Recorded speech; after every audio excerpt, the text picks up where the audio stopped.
So students, good morning all of you. So students, yesterday we have completed the aldehyde and ketones. हमने जो अभी last lecture तक करा वो था एल्डिहाइड एंड कीटोन. हमने एल्डिहाइड एंड कीटोन पूरा कंप्लीट कर दिया है. So today we are going to start the carboxylic acid.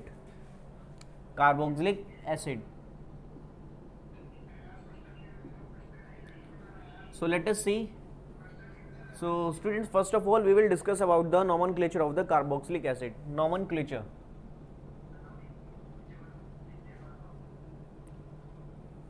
So as you know that COOH is the function group of carboxylic acid. So if you want to write the nomenclature of carboxylic acid, so general form is, first of all we will write the alk ane. Remove E from alkane and add oic acid.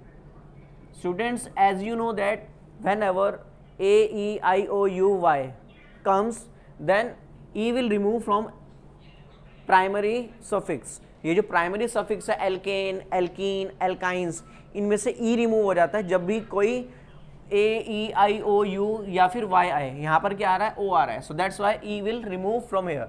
So let us see some examples of carboxylic acid. COOH, this is a carboxylic acid, carboxylic acid of one carbon. So the common name of this carboxylic acid is formic acid. Formic acid. But if you want to write the IUPAC name, then here is only one carbon, so we will write meth and ane का E हटेगा और आ जाएगा यहाँ पर oic acid. Is it clear? Another example, CH3COOH. Here in this carboxylic acid there is a 2 carbon atom. So IUPAC name is eth. Single bond है तो N का ई remove होगा, ओइक एसिड. और common name of this carboxylic acid is acetic acid. Acetic acid. Next one is CH3 CH2 COOH. So students, common name of this carboxylic acid is, for 3 carbon we will use propionic acid. यहाँ पर क्या आएगा? propionic acid. और if you want to write IUPAC name, then we will write propanoic acid.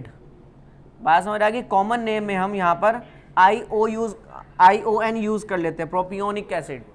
Is it clear? So similarly CH3 CH2 COOH. This is a carboxylic acid of 3 carbon. So we will write the common name, and the common name is butyric acid. क्या लिखेंगे? butyric acid. And the IUPAC name is butanoic acid. Butanoic acid. Is it clear? So this is the by this way we will write the IUPAC name. There is one more, COOH.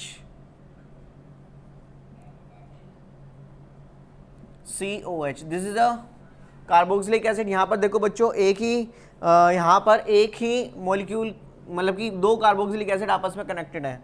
तो यहाँ पर अगर हम इसका name लिखे common name, तो common name is oxalic acid. And if you want to write the IUPAC name, and IUPAC name is, because here is 2 carbon, so we will use ane di, क्योंकि 2 carboxylic acid आ रहे हैं die, तो इसलिए यहाँ पर E भी आ जाएगा क्योंकि डाई आ गया, die oic acid. Is it clear? यहाँ पर E क्यों आया? क्योंकि यहाँ पर D आ गया. ठीक है. So next we will see another example, OOH CH2 COOH. तो ये एग्जाम्पल है. तो आप देखेंगे इसका name. So the name of this is malonic acid. इसका कॉमन नेम क्या होगा? Common name is malonic acid. Is it clear? यहाँ पर इसका कॉमन नेम क्या है बच्चों? Malonic acid. If you want to write the IUPAC name, IUPAC name of this compound is, देखो in this compound there is 3 carbon, we will write propane. एन का E आएगा बच्चों, और साथ में क्योंकि 3 है तो 2 कार्बोक्सिलिक एसिड है तो डाई ओइक एसिड. देखो बच्चों यहाँ पर अगर हम देखें, यहाँ पे कार्बोक्सिलिक एसिड की एक पोजीशन आ रही है फर्स्ट, दूसरी सेकंड एंड तीसरी थर्ड। एक कार्बोक्सिलिक एसिड फर्स्ट पे आ रहा है, एक सेकंड थर्ड पे आ रहा है। तो यहाँ पर मैं 1,3 डाइओइक एसिड भी लिख सकता था और मैं सिंपली डाइओइक एसिड भी लिख सकता हूँ, क्योंकि देखो कार्बोक्सिलिक एसिड टर्मिनल पोजीशन पे लगता है, तो डेफिनेट है अगर दो कार्बोक्सिलिक एसिड है तो दोनों एक उधर वाले टर्मिनल पे होगा, एक इधर वाले टर्मिनल पे होगा। तो अगर हम पोजीशन नहीं लिखते हैं सो कोई दिक्कत नहीं आती यहाँ पर, ठीक है ना। चलिए अब एक और एग्जांपल देखते हैं, CH2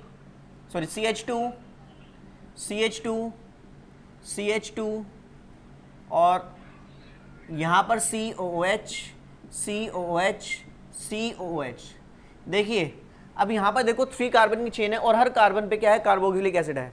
अगर हम देखें तो यहाँ से अगर काउंट करें 1 2 3 4 5 कार्बन की चेन बन रही है, एक चेन के अंदर 2 कार्बोक्सिलिक एसिड आ रहा है, तीसरा कार्बोक्सिलिक एसिड नहीं आ रहा है, ठीक है ना। But the rule is say that all the function group should come in a single chain. सारे के सारे जो फंक्शन ग्रुप है वो सिंगल चेन के अंदर आने चाहिए, या तो सारे आएंगे या एक भी नहीं आएगा। तो यहाँ पर क्या हो रहा है, अगर हम इस तरह से चेन लेते हैं तो ये वाला नहीं आएगा, अगर इस तरह से चेन लेते हैं तो ये वाला नहीं आएगा। तो हमने कहा हम किसी को भी नहीं लेंगे, तो हमने कहा यहाँ पे 3 कार्बन की चेन है, तो कैसे लिखेंगे common name, sorry IUPAC name, propane. अब देखिए बच्चों कार्बोक्सिलिक एसिड, क्योंकि ये कार्बोक्सिलिक एसिड चेन के अंदर काउंट नहीं हो रहे। देखो यहाँ पर कार्बोक्सिलिक एसिड का कार्बन चेन के अंदर काउंट हो रहा है, बट यहाँ पे कार्बोक्सिलिक एसिड का कार्बन चेन के अंदर काउंट नहीं हो रहा। हमने यहाँ पर 3 कार्बन ही मान के चले हैं, प्रोप एन। तो यहाँ पे लिखेंगे 1 2 3, तीनों कार्बोक्सिलिक एसिड अलग अलग पोजीशन पे आ रहे हैं, 1 2 3 ट्राई, क्योंकि 3 आ रहे हैं, कार्बोक्सिलिक पूरा लिखेंगे कार्बोक्सिलिक एसिड। जब भी हमारा कार्बोक्सिलिक एसिड का कार्बन चेन में नहीं आता तो उसके लिए हम ओइक एसिड ना लिख के हम कार्बोक्सिलिक एसिड लिख लेते हैं। Is it clear? Now we will move to the aromatic compounds. This is called benzoic acid, और we can say that benzene carboxylic acid. Another example is COOH. This is called phthalic acid. This is a common name, phthalic acid. And if you want to write IUPAC name, that is benzene 1 2 try, क्योंकि एक 1 पे आ रहा है एक 2 पे आ रहा है, try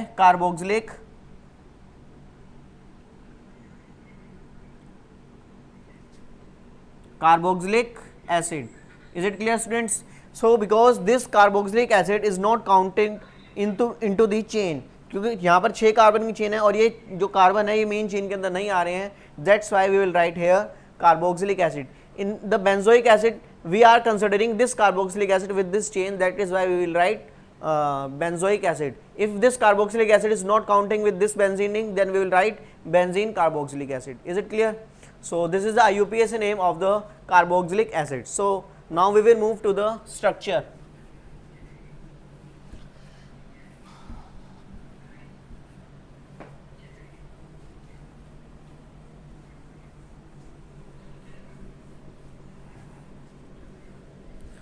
So students, now we will move to the structure of carboxylic acid.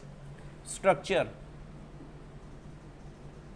of carboxylic acid. So students, here you can see that carboxylic acid is R C double bond O OH. यहाँ पे carboxylic acid है, इस oxygen के ऊपर 2 lone pair है, ऐसे इस oxygen के ऊपर 2 लोन पेयर है। बच्चों यहाँ पर ये कार्बोनिल ग्रुप आ रहा है। सिमिलरली एल्डिहाइड और कीटोन के अंदर भी कार्बोनिल ग्रुप आता था। Aldehyde and ketones are reactive due to the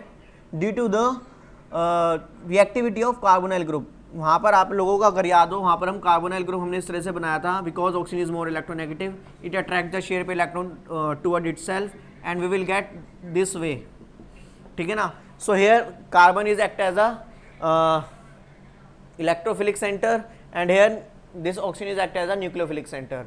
तो यहाँ पर कार्बन की इलेक्ट्रोफिलिसिटी बहुत ज़्यादा हो जाती है, क्योंकि यहाँ पर ऑक्सीजन जो है इसके साथ कनेक्टेड है। लेकिन अगर हम बात करें कार्बोक्सिलिक एसिड की कार्बोनिल ग्रुप की, मतलब कि कार्बोनिल ग्रुप का ये कार्बन जो है ये कार्बोक्सिलिक एसिड के अंदर, इसकी इलेक्ट्रोफिलिसिटी कार्बोनिल ग्रुप के कंपेरेटिवली कम होगी। कारण क्या है? Because if we see that this oxygen attract the shared by electron toward itself, then at the same time this oxygen will give the lone pair to this carbon and form double bond. यहाँ पर जैसे ही electron इधर shift होंगे तो यहाँ पे negative charge आएगा और यहाँ पे पॉजिटिव चार्ज आएगा. And this lone pair of this oxygen atom remove the charge of this carbon and we will get RCO negative 1 2 3 4 5 6 electron आएंगे बच्चों यहाँ पर. And we will get OH. सबसे पहले तो हम ऐसे ही बना लेते हैं. अब यहाँ पे कार्बन के ऊपर पॉजिटिव चार्ज आ गया, इलेक्ट्रोफिलिक सेंटर बन गया बच्चों ये. अब क्या होगा यहाँ पर, ये पॉजिटिव चार्ज को ये ऑक्सीजन रहने नहीं देगा, इस पॉजिटिव चार्ज को ऑक्सीजन रहने नहीं देगा और ये यहाँ पर इसके साथ डबल बॉन्ड बना लेगा कुछ इस तरीके से RCO 1 2 3 4 5 6 negative double bond OH. तो यहाँ पे एक लोन पेयर बचेगा और आ जाएगा पॉजिटिव चार्ज. फिर क्या होगा, अपोजिट हो जाएगा. बेसिकली क्या होगा, वापस से इलेक्ट्रॉन पेयर इधर शिफ्ट हो जाएंगे और आपका क्या होगा, ये कुछ इस तरह से होगा, ये यहाँ नीचे आ जाएंगे और ये वापस पीछे चला जाएगा. तो बेसिकली बच्चों यहाँ पर हम देख सकते हैं कि ये क्या हो रहा है, रेजोनेंस देखने को मिल रहा है. यहाँ पर क्या देखने को मिल रहा है, बेसिकली रेजोनेंस. ये इसमें कन्वर्ट होगा और ये इसमें भी कन्वर्ट हो सकता है. तो ये तीन रेजोनेटिंग स्ट्रक्चर बन गए किसके, कार्बोक्सिलिक ग्रुप के अंदर. Here the electrophilicity of this carbonyl carbon in carboxylic acid is less than the electrophilicity of the carbonyl carbon of ketones and aldehyde. Is it clear. चलिए, तो आप इसको बुक में से रीड कर सकते हैं, बुक के अंदर आपको मिल जाएगा बहुत इजीली, ठीक है ना, page number 367. So now we will move to the method of preparation. Method of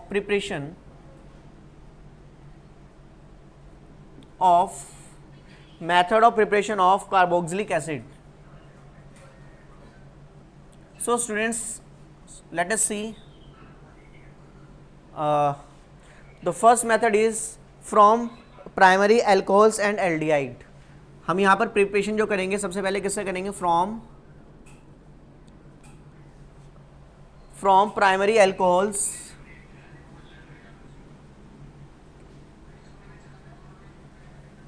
and aldehyde. Suppose हमको क्या क्रिएट करना है, carboxylic acid. Suppose we will take primary alcohol, this is a primary alcohol 1 degree alcohol and oxidation of this primary alcohol with KMnO4 in presence of base, मतलब कि alkaline KMnO4 use करेंगे. Secondly इसको hydrolysis कर देंगे, then we will get RCOOH, that is carboxylic acid. Is it clear? Or if we use aldehyde can also convert in carboxylic acid by this reagent also. अच्छा, यहाँ पर बच्चों एक और तरीका है इसको कार्बोक्सिलिक एसिड में कन्वर्ट करने का, वो देख लेते हैं पहले. CrO3 with H2SO4, इसको कहते हैं हम जॉन्स रिएजेंट. इसको हम क्या कहते हैं, Johns reagent. So students, now the oxidation of aldehyde is also done by this way. First KMnO4, alkaline KMnO4, secondly hydrolysis, and we will get RCOOH. Is it clear? By this way we will prepare carboxylic acid from aldehyde and primary alcohols. Now second way is from alkyl benzene. From alkyl benzene. Alkyl benzene. Now students, you can take toluene. This toluene is treated with similarly KMnO4 in presence of base, it means alkaline KMnO4, and we will get COO negative and positive. It means sodium salt of benzoic acid. Further, it will get hydrolyzed and gives carboxylic acid. इस तरीके से हम क्या मिल जाएगा, हमको carboxylic acid मिल जाएगा. यहाँ पर बच्चों कितनी भी बड़ी कार्बनिक चेन हो, 2 कार्बनिक चेन हो, 3 कार्बनिक चेन हो, तो ये किस में कन्वर्ट हो जाएगा, कार्बोक्सिलिक एसिड में कन्वर्ट हो जाएगा. Next one is, third one is from nitrile and asters. Nitriles and asters. Nitriles क्या होता है बच्चों, देखेंगे RCN, साइनाइड. बच्चों अगर मैं इसका हाइड्रोलिसिस करता हूँ और साथ में हीट करता हूँ, तो first of all we will get amide. This amide get further hydrolysed and give RCOOH. Is it clear? ये रिएक्शन कुछ फ्रैक्शन यहाँ पे रुकेगी, फिर अगर आगे फर्दर इसका हाइड्रोलिसिस हो जाएगा and then we will get carboxylic acid. Amide also get hydrolyzed. If we get amide from somewhere, then if this amide get hydrolyzed, then we will get carboxylic acid. Similarly, if we take ester and followed by hydrolysis, then the hydrolysis of this ester take place and we will get RCOOH plus CH3OH. It means हमको यहाँ पर ये bond टूट जाएगा, यहाँ पर ये क्या करेगा, H प्लस और OH नेगेटिव प्रोवाइड कराएगा. This RC double bond O gets OH negative and this CH3O get H from this acidified water and we will get carboxylic acid and alcohol. It means we will get carboxylic acid. Is it clear? Now fourth one is from Grignard reagent. From Grignard reagent. So let us see students, Grignard reagent. We will take carbon dioxide and treat this Grignard reagent RMGX on this carbon dioxide O double bond CR OMGX. This is further hydrolyzed and we will get O double bond CR. ये MgX यहाँ से हट जाएगा, basically HO को क्या provide कराएगा, OH, H provide कराएगा, और MgX को क्या प्रोवाइड कराएगा, OH, MgOH whole X. By this way we will get carboxylic acid. ये जो बना है आपका क्या बन गया, carboxylic acid. Is it clear? So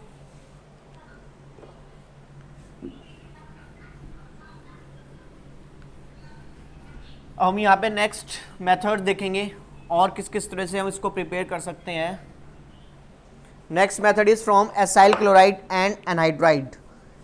acyl chloride and anhydride. From acyl chloride and anhydride. So students, you can see that acyl chloride is RC double bond OCl, and when this acyl chloride is hydrolyzed, then we will get OH plus HCl. So by this way we will get carboxylic acid. So students, we prepared carboxylic acid by any compound by simply hydrolysis. Not any compound, from those compound which are prepared from carboxylic acid. It means जो भी compound हम carboxylic acid से prepare करते हैं उन compounds का hydrolysis करते तो वापस से हमको कार्बोक्सिलिक एसिड मिल जाता है. Similarly if we take anhydride CH3 C double bond O CH3 C double bond O OH. Is it clear? So if this anhydride get hydrolyzed, then we will get CH3 C double bond O OH, 2 molecules of carboxylic acid. Is it clear? So यहाँ पर हमने क्या करा, anhydride से prepare करा. Next one is ester. Next one is ester. Actually students यहाँ पर हम एमाइड, यहाँ पर मैंने एमाइड लिखना है, नाइट्राइल्स एमाइड एंड एस्टर यहाँ पे लिख लेंगे. तो यहाँ पर मैंने एस्टर आपको कवर करा दिया है, ये एस्टर यहाँ पे मैंने कवर करा दिया आपको already. So by this ways we prepared carboxylic acid. Is it clear? So these are the method by which we prepare carboxylic acid. तो स्टूडेंट्स आपको दोबारा कह रहा हूँ कि जिन कंपाउंड्स को हम कार्बोक्सिलिक एसिड से प्रिपेयर करते हैं, अगर उनका फर्दर हाइड्रोलिसिस कर दिया जाए, then we will get further carboxylic acid. Is it clear? So students, so it is, so आज के लिए इतना ही करते हैं. So thank you all of you. Okay.